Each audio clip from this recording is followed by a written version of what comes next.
வணக்கம் நண்பர்களே. இன்றைய உணவே மருந்து பகுதியில நம்ம பார்க்க இருக்கிறது மாம்பழம். முக்கனியில முக்கியமான கனி மாங்கனி. அந்த மாங்கனி உடலை எழிலுறச் செய்யுமா, உறுதியை தருதான், ரத்த விருத்தியை தரும், வாயு உபத்திரத்தை போக்கி புத்துணர்ச்சியை தரும், பித்தத்தை போக்கி குடலுக்கு பலம் தரும். பல ஆண்டுகளா தலைவலியால அவதிப்படுறவங்க, அதால பார்வை குறைவு ஏற்பட்டு கண் பலவீனம் அடைஞ்சவங்க எல்லாம் இந்த மாம்பழத்தை ஜூஸ் போட்டு அதை பானமா குடிச்சா சிறந்த குணம் பெறலாமா. மாம்பழத்தை அதிகமா சாப்பிடக்கூடாது, அதுக்குன்னு அளவாத்தான் சாப்பிடணும். அதுவும் சக்கரை நோயாளிகள் பார்த்துதான் சாப்பிடணும். இனிப்புள்ள மாம்பழத்தை உண்பதுனால தேகம் தழைக்குமா, இருதயத்திற்கும் மூளைக்கும் பலம் கொடுக்கும், மலம் தள்ளும். மூல நோய்க்கு மாம்பழம் ஆகாது. இதோட நார் வயிற்றுல சிக்கிக்கிட்டா வயிற்று வலி வந்துடும்.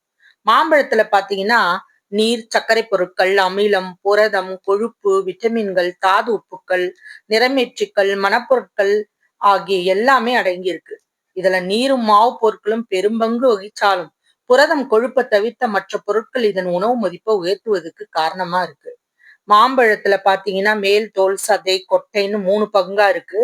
இதுல பாத்தீங்கன்னா மாவு பொருள் மட்டும் இல்லைங்க, சக்கரை அளவையும் தாண்டி சுக்குரோஸ், குளுக்கோஸ், பிரக்டோஸ் இந்த மாதிரி இருக்கிறதுனால தான் அது இனிப்பும் சுவையும் அதிகமா இருக்கு. இதுல அது மட்டும் இல்லைங்க, மாவு பொருட்கள்லயே மாங்காயில குறைவா இருந்தாலும் சக்தி அளிக்கிற செல்லுலோஸ், பெக்டின் இதெல்லாமும் குடலுக்கு இன்றியமையாதது. சில மாங்காய் பாத்தீங்கன்னா பிஞ்சா இருக்கும்போது கசப்புக்கும். அதுக்கு காரணம் பாத்தீங்கன்னா டேனின் அப்படிங்கிற பொருள் அதுல இருக்கிறது. இது பழுத்த உடனே அதுல இருந்து மறைஞ்சிருமா.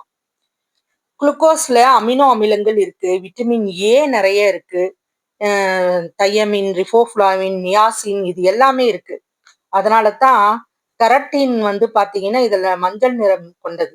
இந்த நிறம் காய் பழுக்கும் போது தான் கிடைக்கும். நன்கு கனிந்த பழத்துல இது உச்ச அளவுல இருக்குமா. இந்த சத்து சளியையும் இன்ஃபுளுயன்சாவையுமே தடுக்க உதவுமா. இந்தியர்கள் பெரும்பான்மையோருக்கு ஏற்படுற குருட்டுத்தன்மை இதன் பற்றாக்குறையால தான் ஏற்படுதாம். இந்த சத்து குறைவால உடல் ஈரல் சம்பந்தமான நோய்களும் குடலில் கல் போன்ற நோய்களும் உருவாகுது.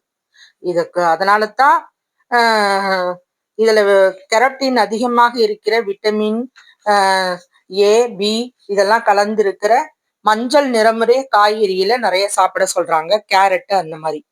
Thiamine, vitamin A, riboflavin, niacin இது எல்லாமே இதுல கலந்து இருக்குங்க மாம்பழத்தை. அதனாலதான் நல்லா சாப்பிடுறோமோ. உங்களுக்கு எத்தனை பேருக்கு மாம்பழம் பிடிக்கும் அப்படிங்கிறத கமெண்ட்ல பதிவு பண்ணுங்க. நன்றி.